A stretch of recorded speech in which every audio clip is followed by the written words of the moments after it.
put it on YouTube later and share with the group. Okay. All right. So Rid Akash, space of Akash, and in the Rid Akash, you have to meditate that there is a 8-petal lotus. And in that, the Guru is shining as bright as a crystal. So crystal. So first meditation will be, he is bright, he is shining like a crystal, and because of the brightness, we can't see his form. Slowly, you start focusing. Okay? Slowly you start focusing, and then you will see the Guru in a form. So Vimal, now tell me, when you see the Guru in a form, what will you see? Any idea? What does he have in his hand?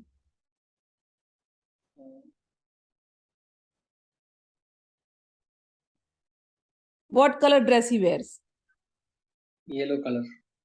Yellow or white, both. Okay. What mala he wears? Sphatika. Rudraksha. Spatika mala. Or yes, Spatik. But normally when we are meditating on Guru is white in color. Okay. And all will be Spatik only. That is the best color for Guru. Clear. Okay. And on his left side, who is sitting? Shakti. Shakti is sitting. Very good. Very good. All right. Who was that? Who just spoke? Sarita. Sarita. Oh, good. Good, good. On his left side is Shakti. All right. Okay. Now regarding the attitude of the Shishya.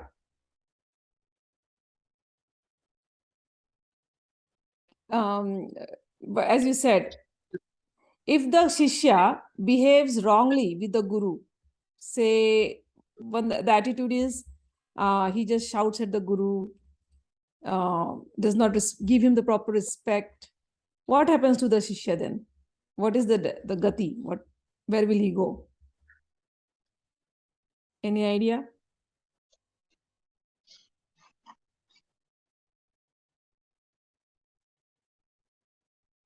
Okay, I'll say.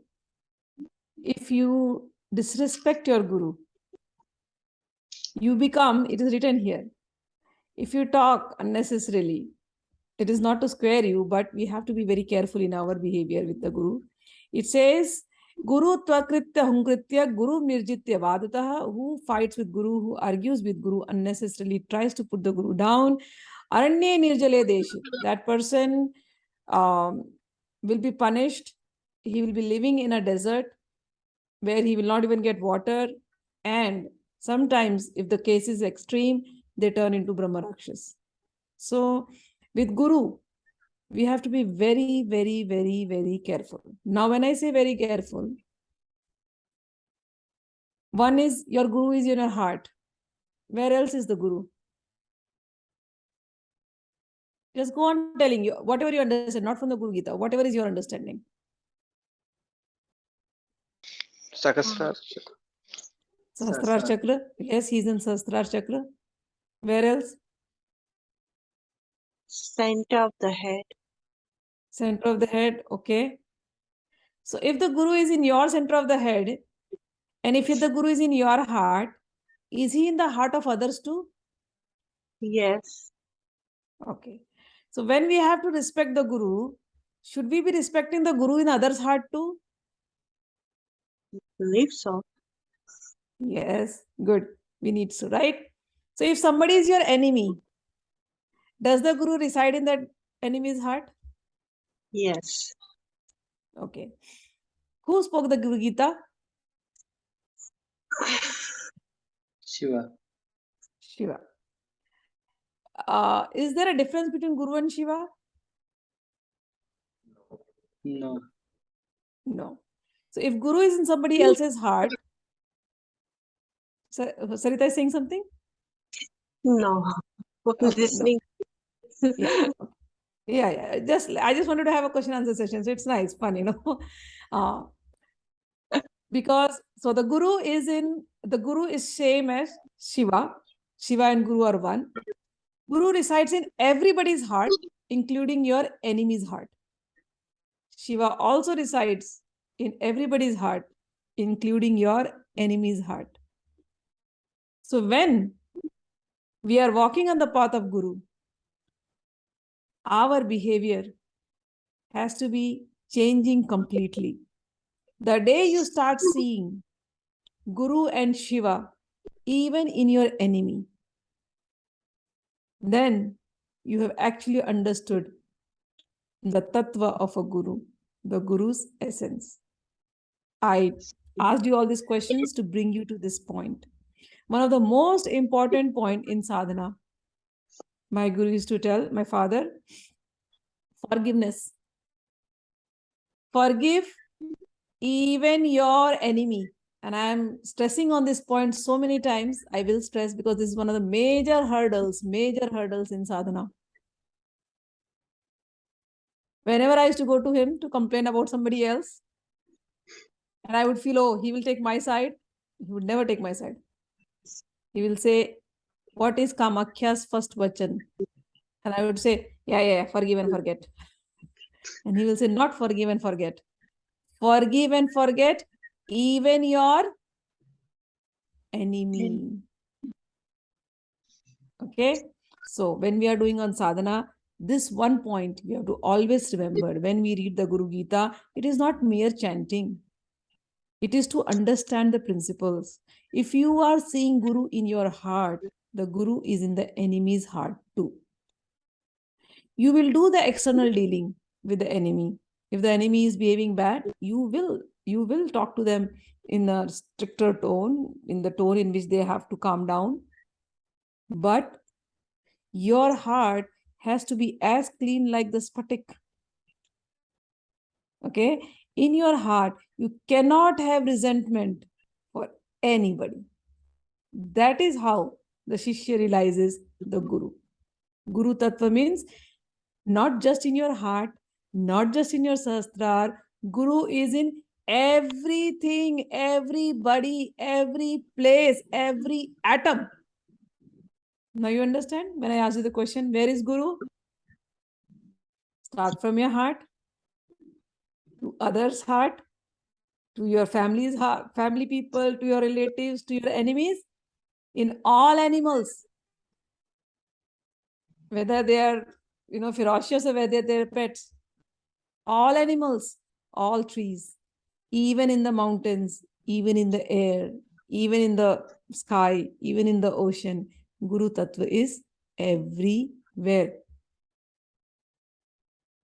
And in the Guru resides all the Devatas.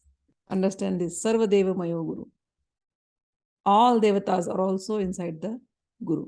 And Guru is in everything. Guru's position is the highest. So this was some of the beautiful questions I feel like asking. One more thing. Can we go to different Gurus? Whatever you understand, you tell me. Guru Gita has given the answer. Yes. Yes, we can go. Yes. Like Lord Yes. Dattatreya had 24 gurus. Lord, yes, he had 24 Gurus. We will discuss about that later. Vimal, you want to add something? No, same. I mean, Same thing. Okay. as long as you understand the same Guru is in, Yeah. is inside all of them. Okay. There is an example given in Guru Gita about what should be the attitude when you go to different Gurus. You're Honeybee, compared to an insect. honeybee, like a honeybee. We're collecting honey Okay. from nectar from various One is flowers. like a honeybee. Yes, one is like a honeybee. One is like a honeybee. And another example they have given, remember this. Another example, because I'm going to keep asking you all this. You have to remember this. Another example they've given you is about a bringi. How you should meditate on the Guru? It's like a bringi. Bringi means it's a bee. It's a black bee only. It's a different kind of bee. So this bee, what it does, it does not have kids of its own. I have explained this. Okay, and this bringi, what I'm saying is Dattatraya's Guru also. Since you mentioned Dattatreya, that's why I'm bringing it up. And it is mentioned in Guru Gita. So this bringi brings others insects, others baby eggs, and then puts it in its own hole. And those little insects, they are always thinking about the bringi. Either they are scared or they start liking the bringi. And when the bringi had got them, they were all like tiny babies. And then they grow inside the hole. And when they grow and when they come out of it, they have all taken the color of the bringi. Getting it? Different insects from different babies, from different insects, but they're all becoming like the bringi. Meaning, and how does the bringi do that? The bringi only does that's all. That's all. So that bringi is compared to the guru. What does a guru do? Guru only explains, talks, teaches you the same things over and over again. How many times they'll explain you? My father, forgive and forget even your enemy. He must have explained me like 1,000 times till I put it into the practice. So Guru's work is like the bringi. He will go on explaining, he will go on telling, he will go on talking. But the disciple has to be like that other insect. Listen attentively, however it is. Either out of love or out of fear. Do what the Guru says.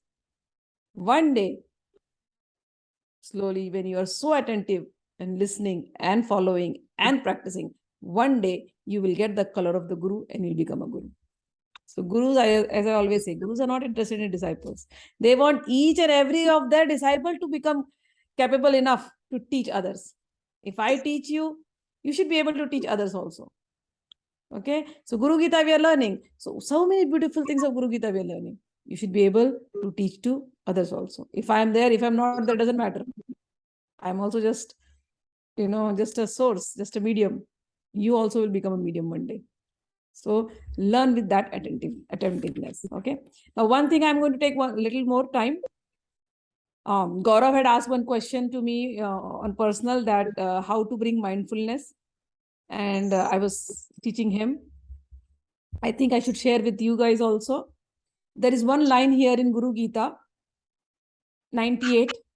Evam vidham guru dhyatva jnanam utpadyate swayam tat sadguru prasadena mukto aham iti bhavayet. Why I am taking this shlok is there is a word called bhavayet. Bhavayet means bhavna karna Hindi mein. To feel. Bhavayet means to feel. To visualize. What we must visualize in this shloka specifically, it says, Evam vidhi, this way one must visualize on the Guru. And just by visualizing on the Guru, listen to the word, visualizing. Okay, just by visualizing the Guru in two places, either your heart or your Sahasrara chakra. What happens? Jnanam utpadyate swayam. Gyan will come to you. The knowledge will come to you by itself. So there are two seats of knowledge. One is in your heart. One is in your brain. That is why these two centers are very important in meditation. Centers of knowledge. Tat guru prasadena mukto aham iti bhavyet. And you have to always visualize that I am a liberated being. Visualize. In the beginning, what do? You visualize. I am a liberated being. I belong to the Guru. Guru belongs to me. I am Guru's. Guru is mine. And with his blessing, I am free. I am liberated. Iti bhavayet. Visualization. In sadhana marg, how to get mindfulness? You have to use this power of visualization. When you start chanting mantras, in the beginning, the mind will run here and there. First achievement is to still your body. First achievement is to still your body. Then the second will come gradually. Mindfulness will come gradually. But when you are sitting for chanting, you must have gone to your office, your work, or done your household chores, and then you must be sitting immediately, and then you take the mala and you start chanting. So in the beginning, you will notice those who don't do any pranayam or anything, in the beginning, they'll notice. They start the mala and then you start doing this. Hare Krishna, Krishna Krishna, Hare Hare, Hare Ram, Ram, Hare Hare, Krishna, Krishna Krishna, Hare Hare, Hare Ram, Hare. You have seen? You start oscillating. No, like this way or like this way, like this. Why do you start doing that? It's natural. Notice that. It will come to you by itself when you start chanting. Because by oscillating, you don't know. You started chanting the mantra, but by oscillating, your energies are starting, which were spread everywhere, they are starting to balance now. After some time, your body is oscillating, and suddenly you realize, oh, my body is oscillating, and then you say, sit straight, sit still, and then you sit still. Your attentiveness will immediately come to that point. Now I'm chanting. So this is one way. Just by chanting alone, even without you realizing, the body starts in a motion, which is a repetitive motion. And by repetitive motion, slowly, then you realize, okay, my body is in motion. Now it has to stop, and then it will stop. Earlier, you didn't realize the mind is everywhere, running everywhere. Now the energy is focusing only on the body, and by itself, the body is trying to fix it, to sit straight, okay, and relax. All right. So this is one way. Second, when you start chanting, I'm not yet teaching pranayam to all of you, okay? When you start chanting loudly. In the beginning, few malas, you start chanting loudly. Say if you take 11 malas daily, then at least 3 malas, start chanting loudly. Loudly when you chant, and you start attentively hearing on your right hand ear, right side ear. Okay, so you're chanting whatever the mantras are. You're chanting Om Ganapati Nama, Om Ganapati Nama, Om Ganapati Nama, Om Ganapati Nama. Hear from here. When you start slowly practicing that, your mind every day now will know. First, the body will oscillate.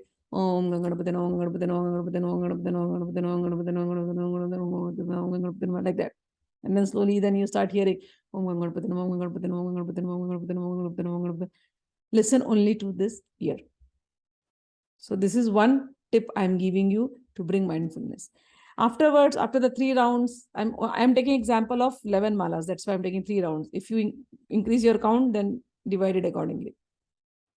Then after that, the next round, you whisper.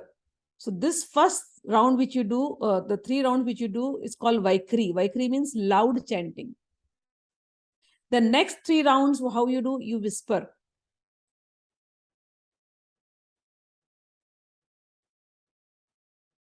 Listen on the right ear, always.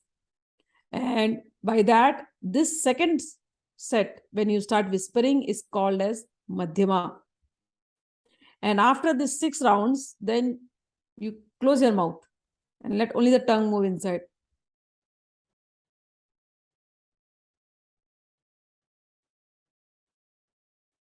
Inside. And you hear inside. This is called Pashyanti. And after your rounds are done, okay, all the rounds are done in the whisper and this thing, then don't just get up immediately from your sadhana seat. Never. You worked hard to bring your mind to one pointed concentration, starting from the body oscillations to hearing to the sound, then hearing the sound internally. Now your sadhana is done, all the 11 rounds are done. Now you just sit on the asana, leave the mala aside, sit straight, and just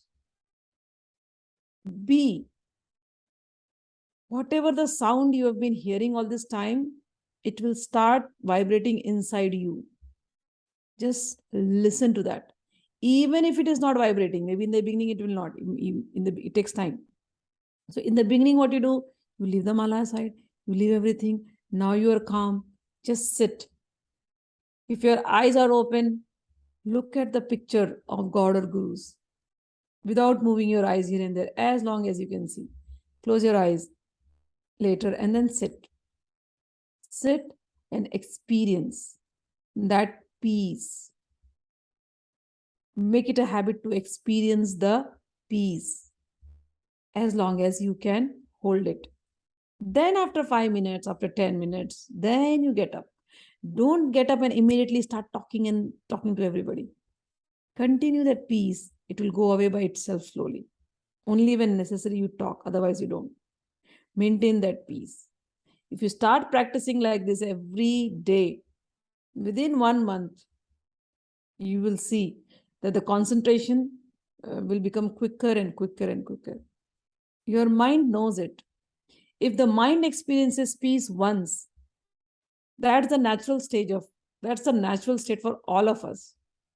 Nobody wants to fight with anybody. Nobody wants argument. Everybody wants to be happy. Everybody wants to be peaceful. This is our natural state. And every day when we work hard in our meditation, in our chanting, the mind knows that even when you are dealing with worldly things, you might be very active. But even in that activity, you'll be calm inside. You'll be actively calm and calmly active. Okay? This is what has been taught in Gita also. Actively calm and calmly active. So that calmness that you practice every day, that peacefulness that you practice every day, you take it in your daily dealings, daily work. Even when you're dealing with very tough situations, at that time, that peacefulness will always help you. So this is how you bring mindfulness every day. If you get into the state of unrest, start chanting. That centeredness has to be there always. So a sadhak, a practitioner, is always mindful. It is not during the sadhana only. He is always mindful. What are you supposed to be mindful of? You should not lose your peacefulness under any circumstances. And that is where it comes. Forgive and forget even your biggest enemy. Then you will be peaceful. All right. So I've given you some tips. Any questions here? Or anything you want to add, you can add to. Ma, you said that we have to remember, visualize the Guru in our heart, either in our heart or at our Sahasrara Chakra. So we visualize the form of our Guru, if human form में है. Yes. अगर वो form आपको अच्छा लगता हो, आपके गुरु का फॉर्म, तो आप गुरु के फॉर्म को विजुलाइज कीजिए. I mean, if you like your human guru, okay, visualize on your human guru. If you are not able to visualize on human guru, then if you're liking Lord Shiva, then visualize on Lord Shiva. Sometimes during visualization, you might see other gurus also. Okay. Say if you were influenced by Ramakrishna Paramahansa at some point of time, then Ramakrishna Paramahansa will come. Let him come. If your Yoganand might come, some other gurus, because all these gurus are connected. Okay. So any human guru with whom you are connected, you can meditate on anybody. And if not, meditate on Lord Shiva.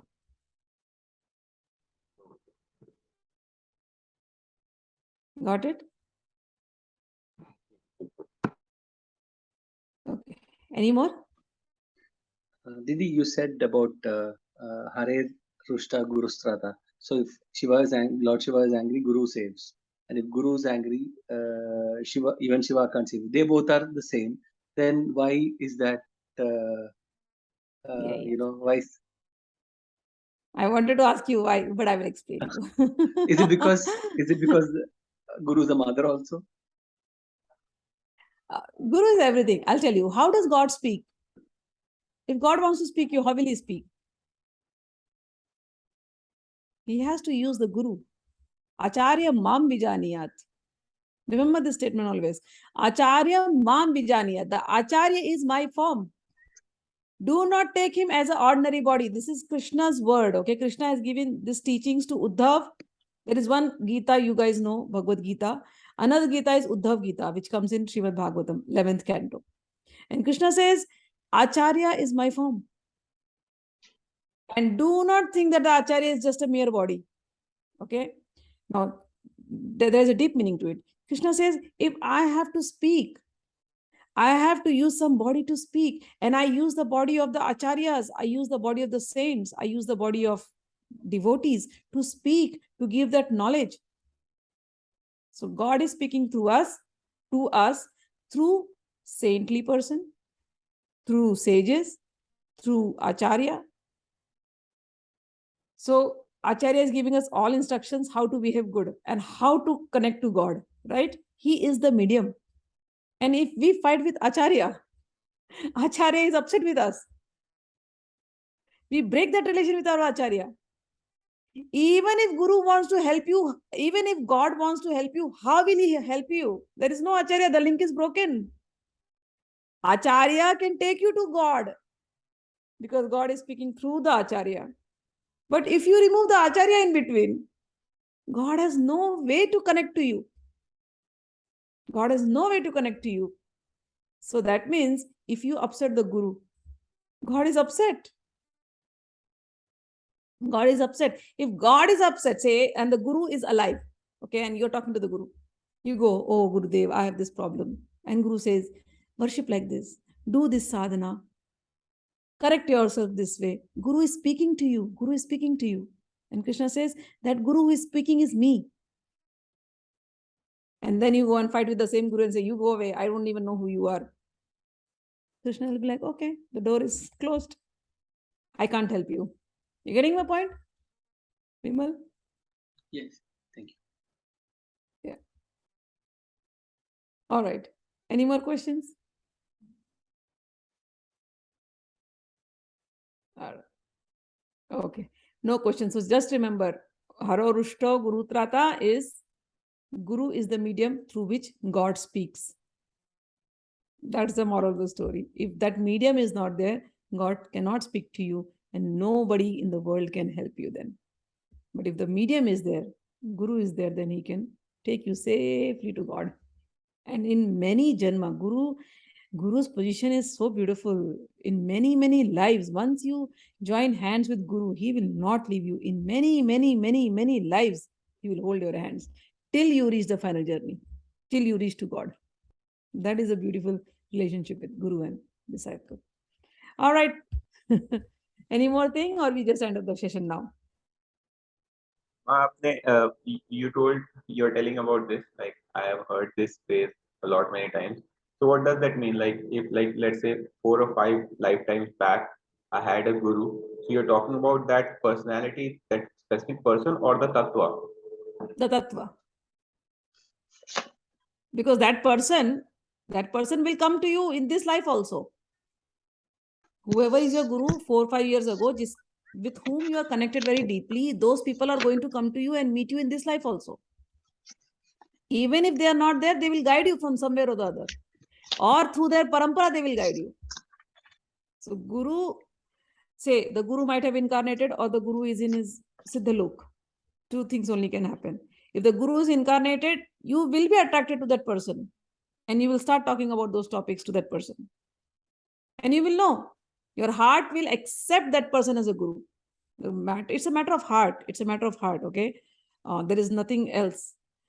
But say if the Guru is in the Siddhalok, but the Guru's eyes is on the disciple, what does he do then at that time? From the Siddhaloka, his line of Gurus who are there incarnated on earth, he will connect you to those line of Gurus. So the Guru, whoever is your Guru, is a Guru, is a soul connection, and they will always be there either through the lineage or directly in the form. Or sometimes, even if the lineage is not there, Gurus have, if you go to Shuktal, okay, Delhi, Muzaffarnagar, so there is Chakraji Maharaj. Chakraji Maharaj, he was just an ordinary resident of Delhi and he was not able to find his Guru. And he went to Shuktal and he started doing the sadhana. And it is hard. This what I'm talking is, it happened in 1900s. In 1900, Shukdev Ji Maharaj, who is Shukdev Ji Maharaj? Who is the speaker of Srimad Bhagavatam. Srimad Bhagavatam was spoken thousands of years ago. That Shukdev Ji Maharaj appeared to him in this yuga, in 1900s, in that place in Shuktal. So see that connection of the Guru, Shukdev Ji Maharaj and this Chakraji Maharaj. And they're meeting. And he has written in Bhagavad in the other language too. Not only that, there is one saint, he is in Vrindavan, Mota Ganesh. He used to live near that place. So one time it happened that Vrindavan is full of saints and this person is not connecting to anybody. He's like, I'm hearing so many gurus, so many saints, but I'm not able to connect with anyone. Who is my guru? I want to see my guru. And then one day he told his wife, I do not want to talk to anybody. Unless I find my guru, I will not even drink a drop of water. And he locked his door and sat down there. 1 week he was like that, locked in, crying. Who is my guru? Who is my guru? Who is my guru? And I'm not talking too far, okay? This is in the 1900s. And from the window, Ramakrishna Paramans appeared. Ramakrishna Paramans, he died in 1800s. Ramakrishna Paramans appears and says, I am your guru. Now this saint, he was like, he was shocked, startled, overwhelmed, didn't know what to react, what to do, bewildered, completely shocked. He's like, Ramakrishna Paramans, are you real? He's like, yes, I am. I am your guru. You're looking for your guru, right? I'm your guru. Now give me the dakshina. He says, I don't know why you're going to come. I don't have any dakshina. What do I do? And Ramakrishna Paramans, he was wearing a scarf, this person. Ramakrishna Paramans took the scarf and he said, I am taking all your other little karmas, which were, I am taking those uchishta karmas, which were an obstacle, little leftover karmas, which were an obstacle in your spiritual realization. So this is my dakshina. I'm taking it. Now rest of the life, be in Vrindavan, chant sincerely. Once you leave the body, I'm there to take you. So when the disciple is so eager, they will see their guru. And that connection is a heart-to-heart connection. It's like, people find their spouses. How do they find spouses? How do they connect? It's a soul connection. If it is meant to be, it is meant to be. All right. Any more? You mentioned while we are meditating, there other gurus will come and appear in your meditation. How should we greet them? How should we respect them? Same Or respect. They are all Guru Tattva. Same respect. Same respect to the way you do to your own personal guru or Shiva. They are all Shiva. They are all Shiva. Because now, see, Shiva, if he comes to you, like, sitting on the bull or with whatever his avatar is, Shiva's avatar is so sometimes scary also, right? Smeared with ashes and with snakes and cobras in his neck. And then he comes and stands in front of you. Sometimes you might not relate with him. But human gurus, you relate to them. So if Shiva has to come to you and communicate to you, he might come to you in the form of Ramakrishna Paramans and communicate. Because you are relating with Ramakrishna Paramans. So all guru forms, these are pure forms, okay? So whoever comes, they are all Shiva. They are all Shiva. That's how you have to respect them.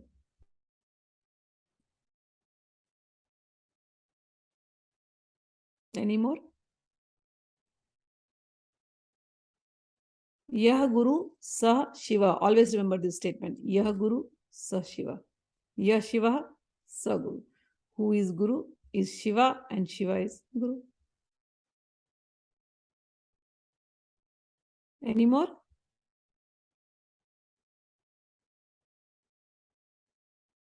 All right. No more questions then? Then we wind up. So we'll have these sessions regularly now. Any more questions? Please keep writing in the group or we'll have this in these sessions. All right. Okay.